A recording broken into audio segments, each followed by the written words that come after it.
Hello and welcome to the Healing Insight podcast, episode 77, with me, Sarah Hunt. And me, Jez Hunt.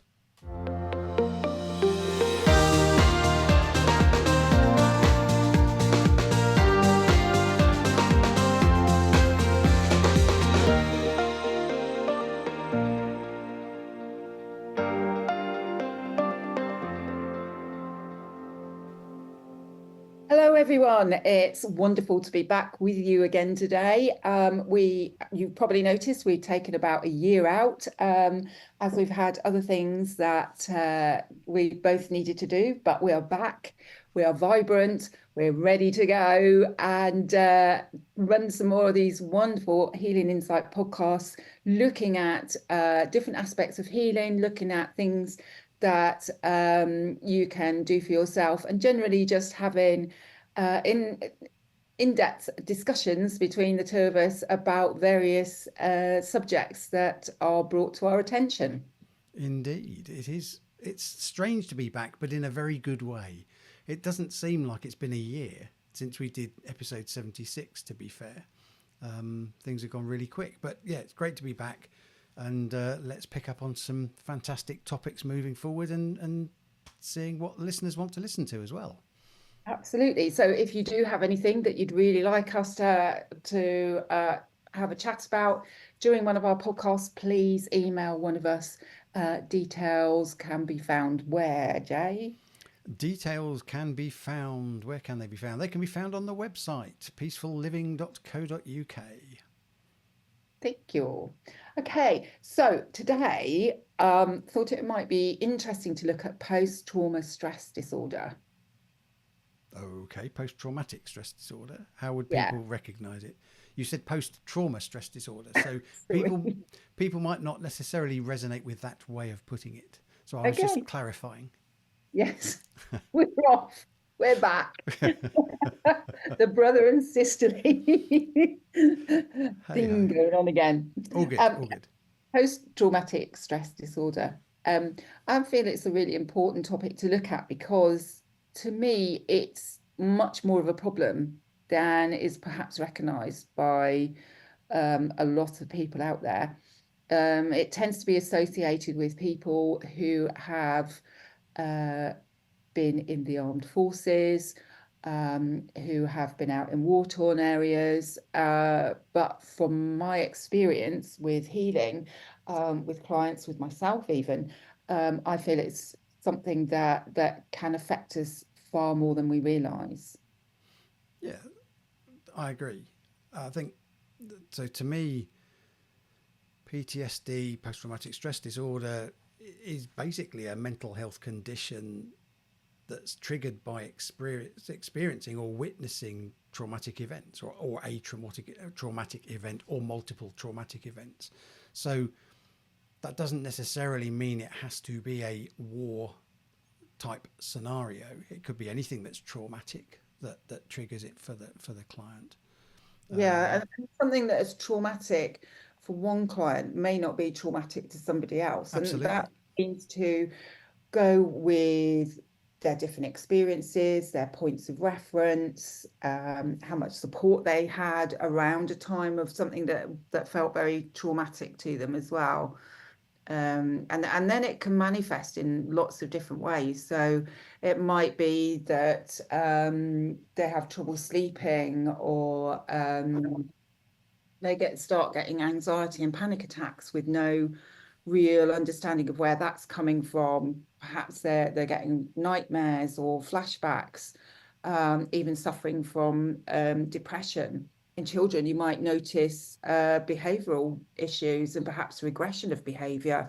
Yeah. Um, they might even, if it's really bad, they might even get things that like physical symptoms such as sweating, shaking, maybe feeling nauseated, maybe not being able to catch their breath. Perhaps they will avoid certain people or certain situations or places, or even use distraction techniques. So they're always busy. They don't allow themselves time to just be. So, it can manifest in many different ways, and I think it's important to understand that traumas of lots of different sorts can cause PTSD, um, and create situations where life becomes difficult for people. Yeah, and it absolutely can affect everyday life. It can also lead to emotional numbness, so sort of not able to handle emotion or not showing emotion, should we say, in the where you would normally expect levels of emotion to be. But it can also be going the opposite to sort of numbing things down. Can be hypervigilance, so it can be where you have, say, a heightened startle response, for example. So anything Mm, makes you jump rather than something significant making you jump. It can lead to a lot of irritability. Can also be caused difficulty sleeping. I think you mentioned anyway. So mm, it's I think two things that's just come up really. The first is to be, we have mentioned this before, I'm sure, on one of the past podcasts, but to be aware of labeling things and mm. associating yourself with that label. So if oh, I have PTSD, well, you have some trauma responses which, if you're going to look at the medical definition of PTSD, might well fit within that that title, that label. But that doesn't mean anything other than it gives you an understanding of what might be going on for you. It Yeah, doesn't change how you heal, or the things that you can do. You don't need a label to heal it, is what I'm saying. So we yeah, can get very attached to labels. One of the big ones at the moment I'm seeing with clients is people say, "Oh, I've been diagnosed with ADHD," it and is big. all of a sudden, it's they then start associating themselves with that rather than looking at their behaviors before they were diagnosed and realizing that their behaviors since they've been diagnosed aren't actually any different. So the label hasn't changed how they are or even changed what they need to do to heal themselves over it. What it does do is give them a bit of understanding, and maybe other people around them, so family members or partners or whatever, giving them something to then get some understanding of, oh, this is why that person behaves like that in that certain way. So Yeah, I think sometimes people want that reassurance of a diagnosis because it's kind of, oh, it's okay, they fit into that box. And there's lots of people that experience that, so it's not abnormal. But when I'm looking at things with clients and with my students as well, is I actually encourage them not to say, I have ADHD, for example, or I'm experiencing ADHD. I try and shift the perspective so that it's, I'm experiencing the symptoms of ADHD. yeah, By doing that, you're saying to the universe, I'm experiencing symptoms that often get labeled as ADHD, because we're using that example.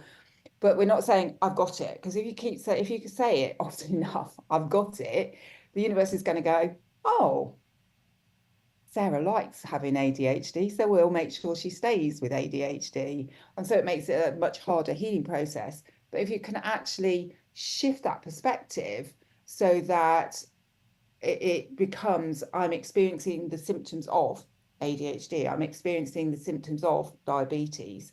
Because the other thing that I found, and I'm sure you have, Jay, is that anyone with any kind of disease that they've been diagnosed with has their own healing journey with it. So you can't say Mrs. X has diabetes and Mr. Y has diabetes and they need the same treatment, because they don't. It will be different experiences that have led to Mrs. X manifesting diabetes in the physical, and very different experiences that Mr. Y will have had that have caused the manifestation of diabetes in the physical experience. So so each person is still on their own journey and will have their own issues that need to be found and addressed and healed for them to be able to reduce symptoms and be able to move forward. Yes. There's also the labeling can be often taken as a negative. So, oh, I have ADHD or I have PTSD, and it's looked at as a negative thing. So, if you are showing the symptoms of ADHD or showing the symptoms of PTSD, it's not a bad thing.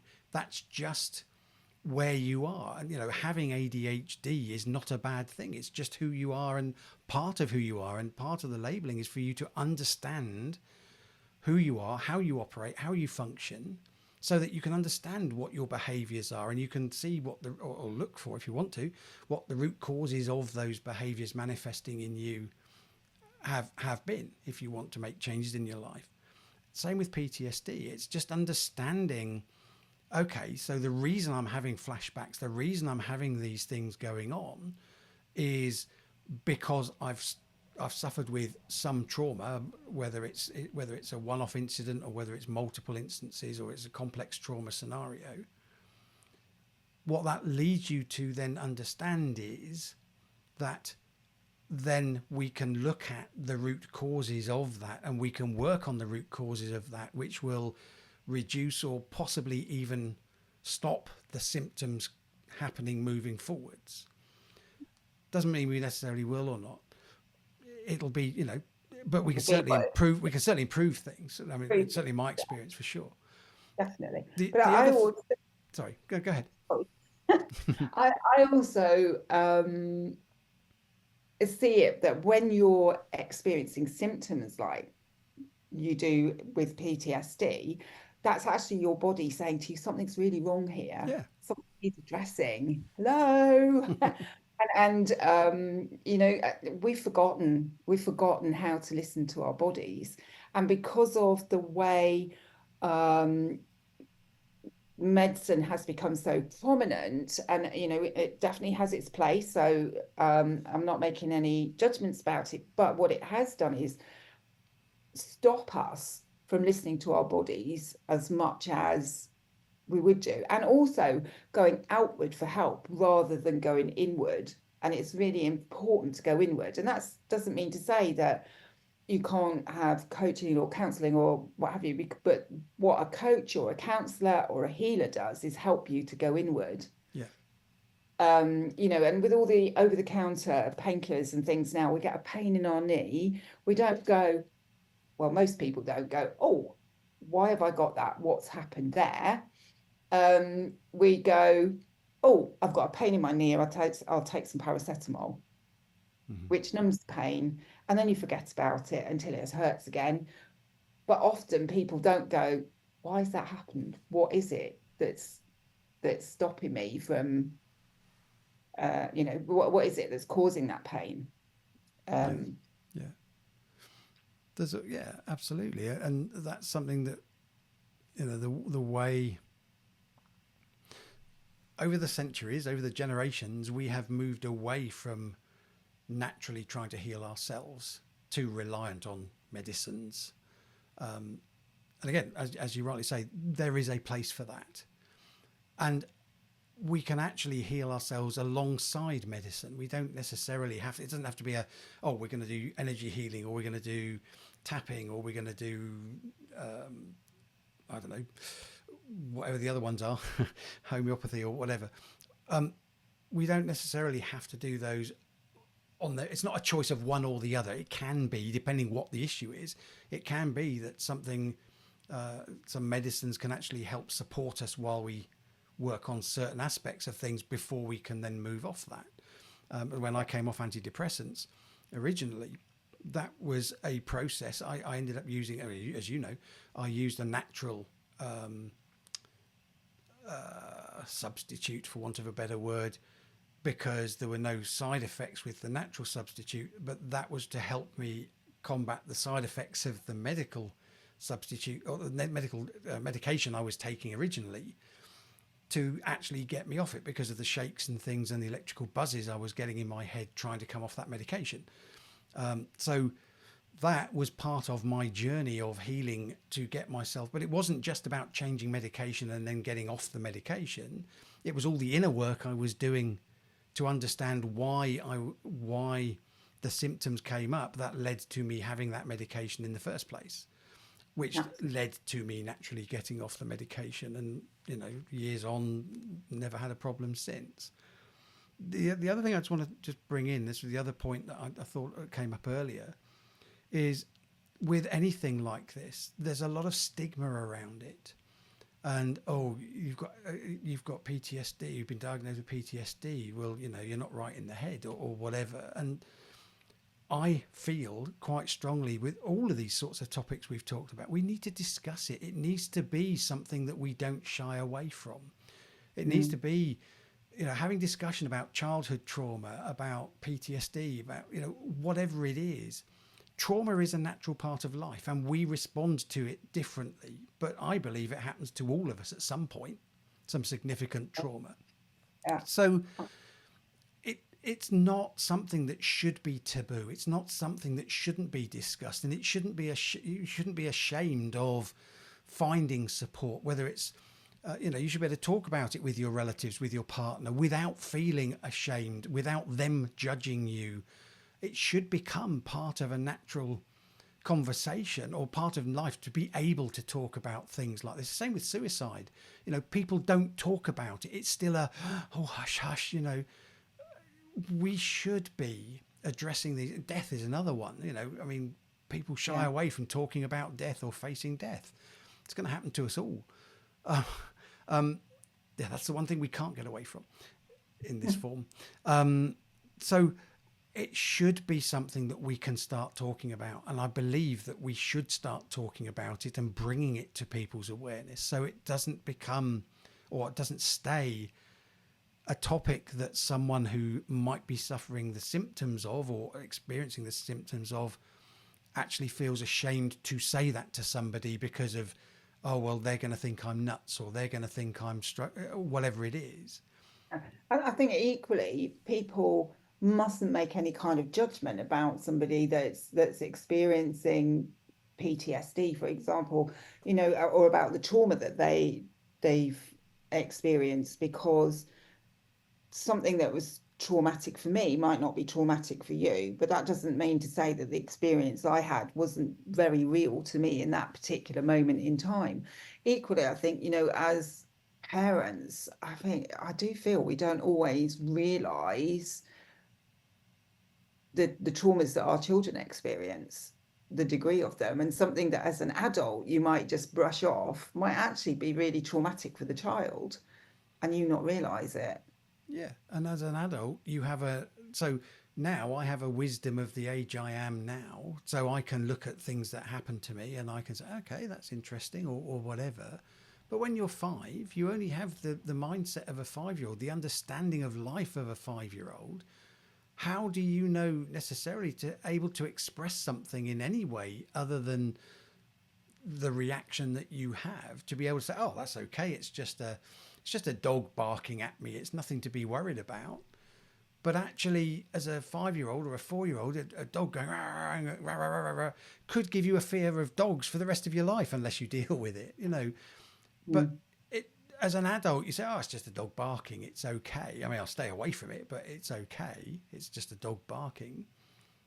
But we respond to it differently because of the knowledge and awareness that we have. And a lot of the traumas, particularly with clients I've worked with, a lot of the traumas, a lot of the deep rooted ones are ones that typically go back, or commonly go back to childhood. So, and because they didn't know how else to express it. So they've Yeah. numbed it down, or they've buried it, or and tried to deal with it by suppressing it rather than allowing it to come up and come out in the way that we can do with coaching or healing, or healing. So Yeah. And it also, I feel, depends on how people feel about expressing emotions as true. well. And,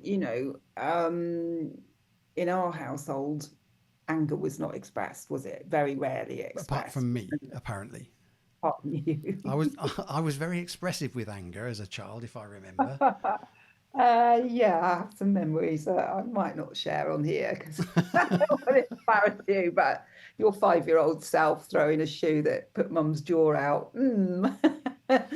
But Hey ho.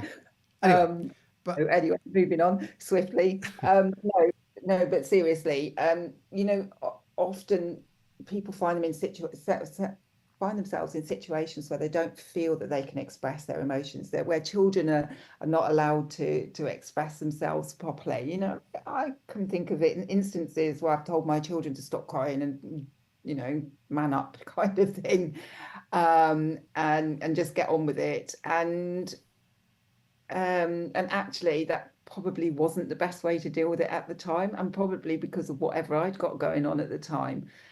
Whereas now, I'm much more, and maybe this is a grandmother thing, but I've noticed with my grandchildren that I'm more open to allowing them to express their emotions properly. And I got told off for allowing my eldest granddaughter to have a meltdown the other day and over something, and it was something silly, but she was tired, she was stressed.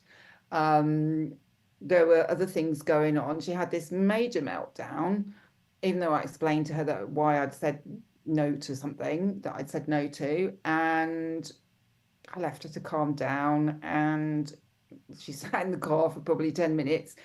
And then she came into the house and she came to me and she said, "I'm really sorry, Nanny." And it's like, "It's okay." And she said, "I do now understand why you said no to this situation." And I'm like, "Well, that's okay as long as you understand." Um, and, you know, my daughter was like, "Mum, I wouldn't have let her get away with that." And I said, "But look at it this way. She felt safe to express how she was really feeling. And there yeah, was a lot of other stuff going on.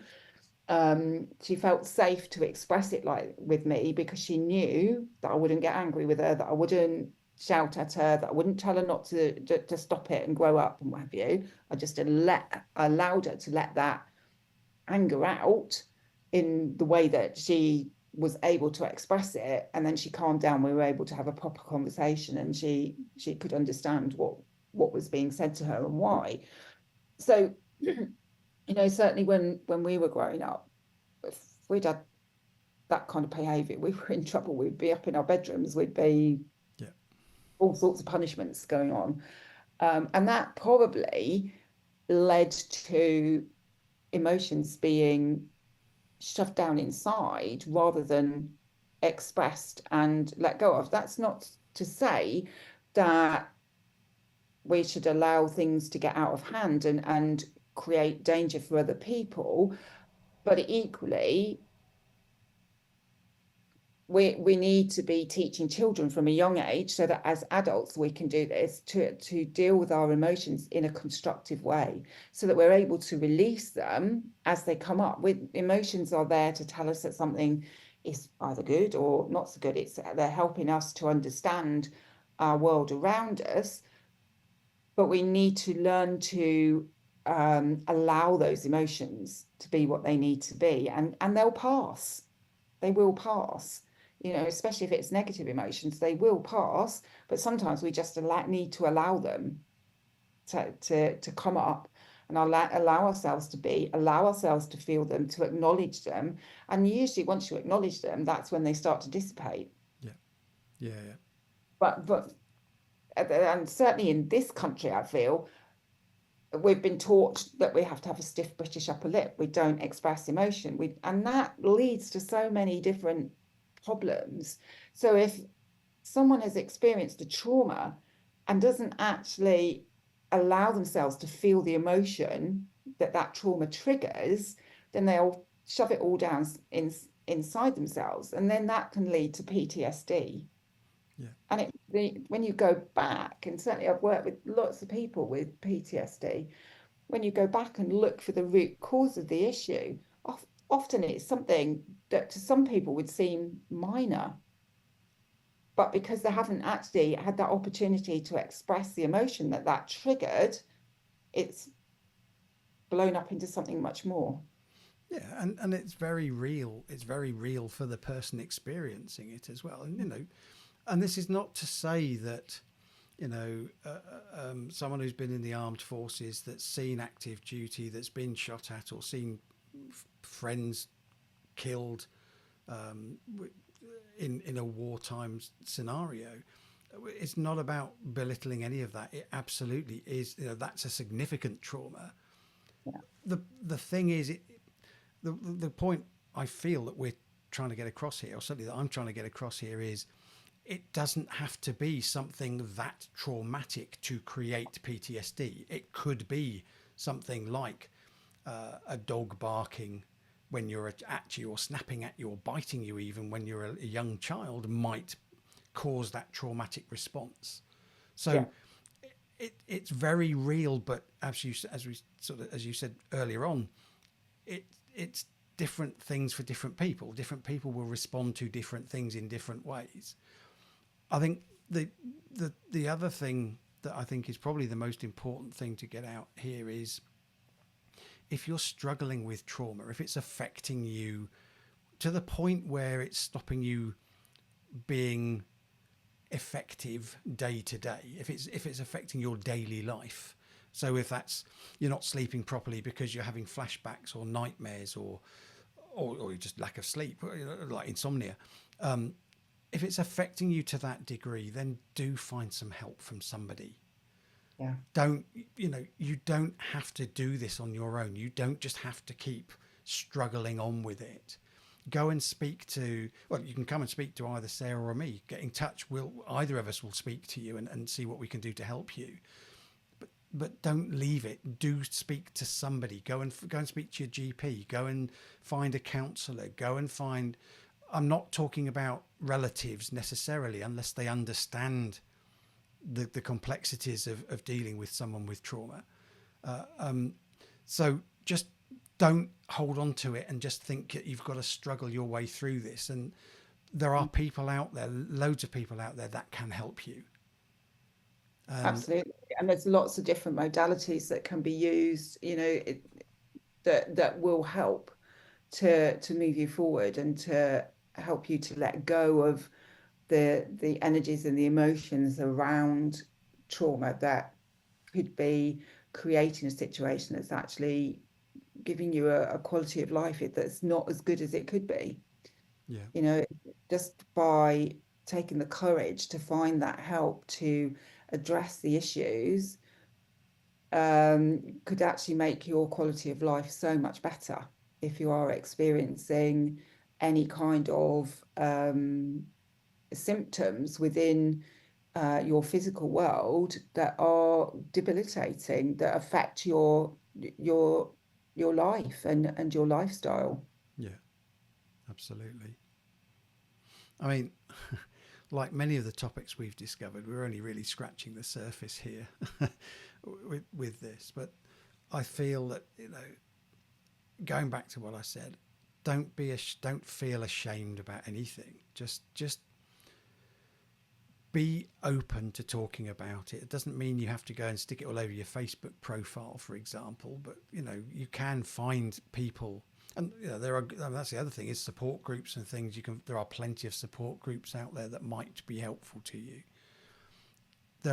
When you start looking, you realize that there are lots of people going through similar experiences in terms of the way it's manifesting, the way it's showing up in your life. There are many other people struggling with similar symptoms. You're not alone. Mm. Don't feel alone. And if you're not comfortable talking to family for fear of judgment or whatever, then, start with a GP, start with somebody like that can at least point you in the right direction, that might just get you a little bit of confidence, a little bit of a starting point for you to realize then that actually I'm not alone. This can happen. I can start to learn to live with this properly and start releasing some of the things, which will then help you explore, have the confidence to explore other options, such as healing or coaching, or some of the other modalities out there, mindfulness techniques or meditation techniques, or whatever it is that's going to work for you. The important thing is, don't don't just leave it. Don't just feel that you have to struggle by this on your own, because you don't. You absolutely don't. Yeah, yeah, it's that's so true. And you know, if you leave something, it kind of festers underneath, and it could lead to different problems later on in life. So it's definitely worth looking at ways of investigating it. And it doesn't mean that you've got to experience that trauma all over again by going over and over and over it. No. But there are many different ways that trauma can be healed so that all the stress that's triggered can be let go of, without you needing to actually completely revisit the experience that you had. And I think sometimes that puts people off finding the help because they're worried about the fact that they may have to relive that experience, and it was too painful and too uncomfortable for them to do that. But there are ways and techniques that can be used to help to deal with things without you having to experience the whole scenario again. Yeah, absolutely. Interesting topic. Again, well, Yeah, we it's always. good to be back, and we haven't lost our touch of being able to talk about something. That's good. So let's see what we come up with next week. No, it's next time. It's good. Good to be Yeah, back. it is. Thank you, Jay, for your time. No, it's good. And hopefully that's given listeners something to think about, something to perhaps explore a little more for themselves if they feel that they are experiencing PTSD in relation to any kind of trauma. So, yeah, lots to think about. So, until next time, it's goodbye from me. And it's goodbye from him.